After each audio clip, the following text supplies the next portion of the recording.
So in this video, I'm going to show you how we can install the plugin and what are the most important plugin you should have in your website. So here we go. So open the website dashboard here, okay? And in the left side, you see the plugin option and click on the add plugin.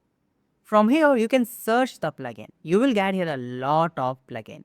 You will get a plugin for everything like doing the SEO to create a contact form, to do the anything like to adding the WhatsApp button, anything you can do. So let me show you how we can add, suppose the WhatsApp button. Okay.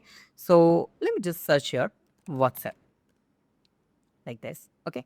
And we can see there are a lot of plugins. So you just need to use any plugin. You can use any plugin. There are a lot of plugins here. So suppose you want to use this one. So I'm going to do one thing here, social chat. Click on install now. Now I need a WhatsApp button, okay, in my website. Okay. So let me just activate this. Cool. Now, whenever you install or activate plugin, you will find the plugin option in the left side. Some plugins find option under the tool option, and some again the social chat. This is the plugin. Click on this.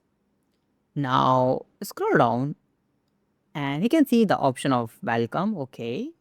So let's go to the button option here, and you need to put the number. Okay. So I just put the number here. Okay, dummy number. Here you can see in the right side, you will see the how can I help you like this. Let me just go to the button, and I'm gonna just make it rounded.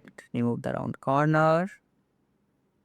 Okay, rounded button like this. Button, not button. It's a bubble, and let me just saved. Okay.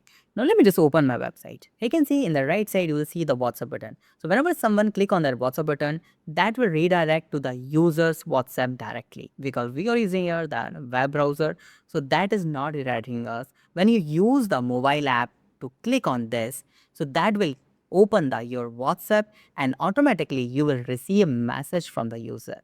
Okay. So this is how we can integrate the WhatsApp in our website. So this is really cool. This is not just about the WhatsApp. You can integrate the contact form. You can do a lot of things. Okay.